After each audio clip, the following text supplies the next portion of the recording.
नाम है दीपक। आज मैं आपके लिए लेके आया हूँ एक इन्फॉर्मेशनल वीडियो। आज मैं आपको बताऊंगा कि आप कैसे फ्रंट लोड वॉशिंग मशीन का यूज़ कर सकते हैं। जी हाँ, मेरे भाई बहन अगर हाथ से कपड़ा धोने से परेशान हो गए और सोच रहे हैं कि नया वॉशिंग मशीन ख़रीदने का, तो उनके लिए ये वीडियो फ़ायदेमंद रहेगा। या फिर जिनके पास वॉशिंग मशीन है और हो गए मेंटेनेंस से परेशान, तो उनके लिए भी ये वीडियो अच्छा है। तो एंड तक इस वीडियो को देखना ना भूलिए। तो चलिए मशीन का बेसिक इंस्टॉलेशन प्रोसेस देख लेते हैं। मशीन के साथ इनलेट पाइप और इनलेट सॉकेट आएगा। एक्चुअली मशीन के साथ 4 नट वाला इनलेट सॉकेट आता है। एक नट वाला मैंने मार्केट से ख़रीदा है, क्योंकि वो 4 नट वाला फिटिंग करने में बहुत ही दिक्कत होती थी। अब ये आसान जाता है। आपको इनलेट पाइप जो है इस सॉकेट में फिटिंग करना होता है। तो उसके लिए ये जो इनलेट पाइप का जो सॉकेट है, इसमें स्प्रिंग दिया है। आपको इसको नीचे खींच के उसके बाद ही ये एडाप्टर में अटैच करना है। अगर बिना नीचे खींचे अगर आप अटैच करोगे तो उसमें अटकेगा नहीं। और जब भी आप इसको रिमूव करना चाहोगे, फिर से वही प्रोसेस दोहरानी है। पहले नीचे खींचना है आपको स्प्रिंग को, फिर उसके बाद ही आपको वहाँ से खींचना है, नहीं तो पाइप टूट जाएगा। उसके बाद दोस्तों वो जो दूसरा हिस्सा है, यहाँ पर मशीन को आपको जोड़ना पड़ेगा।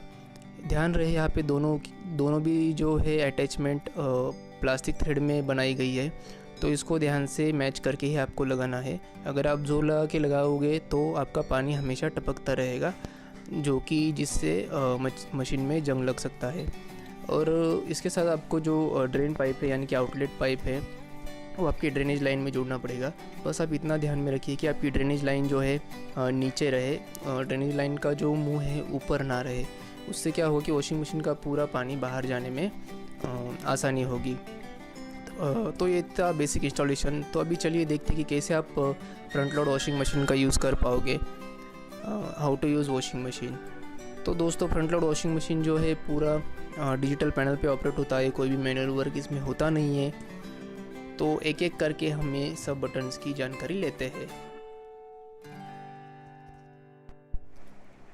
इसे प्रोग्राम सेलेक्टर नॉब कहते हैं। ये एंटी क्लॉकवाइज और क्लॉकवाइज दोनों साइड में घूमता है। जैसे अब आप इसको घुमाओगे वो अलग अलग प्रोग्राम सेलेक्ट करेगा।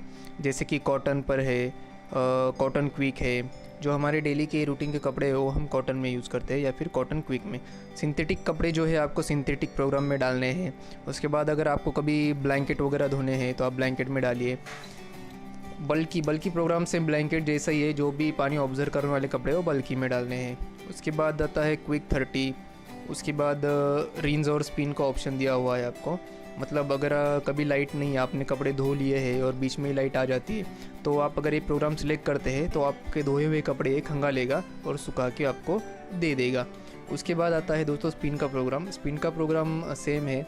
मतलब अगर आपने कपड़े धो लिए हैं, खंगाल भी लिए हैं, तो इसमें से सुखाने का काम होगा। उसके बाद आता है डेलिकेट्स। डेलिकेट्स में आप क्या है, टिकली वाले, जरी वाले, जो मतलब नाजुक सामान वाले चीज़ें हैं वो इसमें धो सकते हैं। ऊपर दिया है ऊल का ऑप्शन, मतलब आप जो भी आपके स्वेटर वगैरह है वो इसमें धो सकते हैं। बायो केयर में क्या होता है कि जो भी आपके दाग धब्बे हैं, मतलब कॉफ़ी के, ब्लड के, वो इसमें धोए जाएंगे। अगर आपके वाइट कपड़े धो रहे हैं तो वाइट प्रोग्राम आप सिलेक्ट कीजिए। उसके साथ ही बेबी केयर में आपको जो भी छोटे बेबी के कपड़े हैं आप इसमें डाल के धो सकते हैं। वॉशिंग मशीन के अदर फंक्शन जो है आप बटन से कंट्रोल कर सकते हैं। यहाँ पे स्पिन का बटन दिया हुआ है। इससे आप जो आपकी सुखाने के टाइम मोटर घूमेगी वो कितनी स्पीड से घूमेगी आप यहाँ से कंट्रोल करोगे।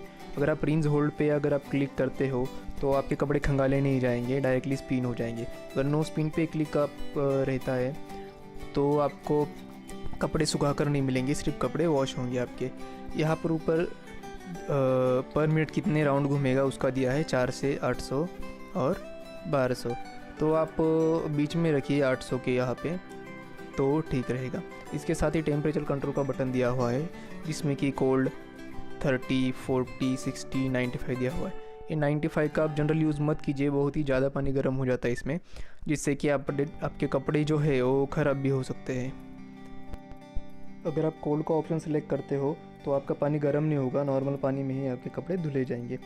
बाद में यहाँ पे ऊपर डिस्प्ले दिया हुआ है, जहाँ पर जो भी आपका प्रोग्राम चल रहा होगा वो वहाँ पे ब्लिंक करेगा। जैसे डिटेक्टिंग में कपड़े कितने हैं, पानी कितना है डिटेक्ट करेगा।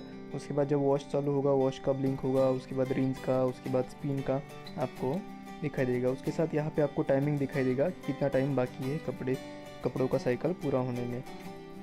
यहाँ पे डोर लॉक का बटन दिया, डोर लॉक का सिग्नल है एक्चुअली है।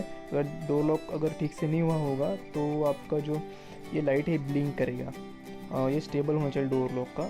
और स्टार्ट का बटन आप जब प्रेस करोगे तब यहाँ पे डिटेक्टिंग चालू होगा। और ये यहाँ पे एक्चुअली थोड़ा धुंधला सा दिख रहा है। ये जो पॉज का बटन है ये भी स्टेबल होना चाहिए और डिटेक्टिंग का बटन ब्लिंकिंग चालू होनी चाहिए। इसके साथ ही हमें मिलता है एक सेफ्टी फीचर्स, जिसमें कि अगर ये मेडी क्रेन्स और प्री वॉश का बटन अगर आप 3 सेकंड तक प्रेस करके रखोगे तो ये आपकी जो पैनल है लॉक हो जाएगा। मतलब मशीन अगर चालू मशीन में अगर आपके बच्चे आके कोई भी बटन दबा देते, ये नॉब को घुमा देते, ऑफ़ का बटन दबा देते, फिर भी आपकी मशीन बंद नहीं होगी, आपकी फ़ंक्शन पूरी तरह से चालू ही रहेगी। जी हाँ, लेकिन आपको ध्यान में रखना है फंक्शन स्टार्ट होने के बाद, आपका मशीन चालू होने के बाद आपको दोनों बटन दबा के उसको लॉक करना है। जैसे ही 3 सेकंड आप प्रेस करोगे आपकी मशीन लॉक हो जाएगी। और डिस्प्ले में भी लिख के आएगा कि CL करके, CL यानी चाइल्ड लॉक होता है। तो जैसे CL ऑप्शन ब्लिंक हो रहा है मतलब आप कोई भी बटन अगर आप दबाते हो तो उसका कोई असर मशीन पे नहीं पड़ेगा, मशीन आपकी चालू ही रहेगी। डिस्प्ले के बाजू में आपको मिलता है time delay button. Time delay का मतलब ये होता है कि आपको मशीन कितने घंटे बाद स्टार्ट करनी है। इसका यूज़ दोस्तों ऐसा है कि अगर आपको कहीं अर्जेंटली बाहर जाना है लेकिन कपड़े भी धोने हैं तो आप क्या करोगे कि कपड़े मशीन में डाल के रख दोगे और टाइम डिले स्टार्ट कर दोगे। जितने भी घंटे के बाद आपको मशीन चालू करनी है आप ऑप्शन सिलेक्ट कर सकते हैं। सपोज़ कि आपने 3 घंटे या 4 घंटे डिले का ऑप्शन दबा दिया तो आपका मशीन 3 घंटे के बाद स्टार्ट होगा, जो भी आपने प्रोग्राम सिलेक्ट करके रखा है वो। उसका मतलब ये हो गया जैसे कि समझ लीजिए कि आप 5 घंटे बाद बाहर से आने वाले हैं तो आप 3 घंटे डिले कर दीजिए, तो 3 घंटे के बाद आपकी मशीन चालू होगी और 5 घंटे तक आपका पूरा की पूरा कपड़े सुखा के आपको मिल जाएंगे। तो आप जैसे आओगे मशीन आपके कपड़े रेडी रहेंगे। और इसके साथ ही ये डिटर्जेंट ट्रे दिया हुआ है जिसमें कि आप डिटर्जेंट पाउडर या लिक्विड सोप डाल सकते हैं। याद रहे ब्रांडेड डिटर्जेंट पाउडर ही यूज़ करें जो कि फ्रंट लोड का मैटिक आता है।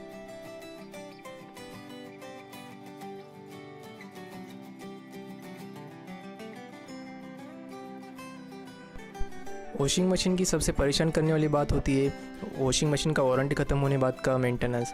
तो दोस्तों इसके लिए आपको ध्यान रखना है कि जब भी आप दरवाज़ा बंद करें, इसमें डोर स्विच होता है, तो आप ऐसे एकदम ज़ोर से दरवाज़ा ना बंद करें। और खोलने के टाइम भी जब भी आपका वॉशिंग मशीन बंद हो जाए उसके 2 मिनट के बाद ही आपको दरवाज़ा खोलना है।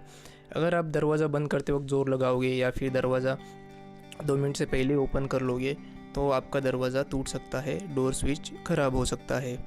इसके साथ ही मैं आपको बताऊंगा कि हर वॉश के बाद आपको जो रबर के अंदर वॉशिंग मशीन के अंदर ये गैस किट दिया हुआ है जो कि रबर का होता है। आपको क्या करना है कि कॉटन के कपड़े से इसको चारों बाजू से हल्के हाथों से पोंछना है। अभी आप सोचेंगे कि भाई वॉशिंग मशीन लिया है हमारा काम कम होने के लिए, अभी डेली काम लगाया है। दोस्तों 15 सेकेंड का काम है, आपको सिर्फ कॉटन का कपड़ा लेना है और इसमें घुमाना है। आप ऐसे अगर करोगे तो आपका वॉशिंग मशीन का मेंटेनेंस ज़रूर कम होगा। इसके साथ ही आपको ये जो कांच है इसके ऊपर सिर्फ हल्के हाथों से कपड़ा मार लेना है और इसको 10 से 15 मिनट खुला ही छोड़ना है, दरवाज़ा बंद नहीं करना है। इससे क्या होगा कि अंदर की जो स्मेल है वो चली जाएगी, तो नेक्स्ट टाइम आप वॉश करोगे तब कपड़ों में गंदी सी स्मेल नहीं आएगी। इसके साथ ही दोस्तों इसके नीचे जो है फ़िल्टर दिया हुआ रहता है। आपको क्या करना है, हाथ से या फिर अगर हाथ से नहीं खुले तो चम्मच या चाकू से ये नॉब को नीचे करके ये दरवाज़ा खोल लेना है। इसके अंदर फ़िल्टर होता है, अगर आपके कपड़ों में कुछ गंदगी होगी ज़्यादा या फिर कभी मिट्टी या फिर कॉइन वगैरह अगर गए तो इसमें अटकते हैं। या एंटी क्लॉकवाइज अगर आप घुमाओगे तो ये खुलता है और क्लॉकवाइज घुमाओगे तो बंद होता है। तो इसको आपको हर 15 दिन में साफ़ करना है। 2 से 3 बातों का आप ध्यान में रखिए कि वॉशिंग मशीन आपको कभी भी टॉयलेट या वॉशरूम में नहीं रखना है, यानी जहाँ पर भी पानी का संबंध है वहाँ पे आप वॉशिंग मशीन मत रखिए। आपका वॉशिंग मशीन रस्टिंग हो सकता है या फिर उसका पीसीबी बोर्ड या अदर कंपोनेंट ख़राब हो सकते हैं। साथ ही में आपको हर 4 या 5 महीने में स्केल रिमूवर पाउडर या डिस्केलिंग पाउडर, मतलब मार्केट में अलग अलग नाम से अवेलेबल है, आप इसको यूज़ कीजिए। इससे क्या होगा, आपका ड्रम जल्दी ख़राब नहीं होगा, उसमें स्केल अटक के नहीं रहेगी, तो जाहिर है कि मेंटेनेंस कम होगा मशीन का। इसके बाद आप जो भी डिटर्जेंट पाउडर यूज़ करने वाले हैं या फिर लिक्विड सोप यूज़ करने वाले हैं वो अच्छे क्वालिटी का ब्रांडेड और मैटिक ही यूज़ कीजिए। मैं आपको नीचे डिस्क्रिप्शन में अच्छे प्रोडक्ट के लिंक्स दे दूंगा। साथ ही में अगर आपको वॉशिंग मशीन ख़रीदनी है तो मैं सॉर्ट आउट करके नीचे वॉशिंग मशीन के लिंक भी दे दूंगा, आप वहाँ पे जाके चेक कीजिए। तो दोस्तों आज के लिए बस इतना ही। अगर अभी भी आपके मन में कुछ डाउट है तो आप कमेंट बॉक्स में मुझे पूछ सकते हैं। अगर वीडियो अच्छा लगा हो तो उसको थम्स अप कीजिए और हाँ, चैनल को सब्सक्राइब करना मत भूलिए। चलिए दोस्तों, मिलते हैं अगले टाइम नए टॉपिक के साथ। तब तक के लिए बाय बाय, टेक केयर।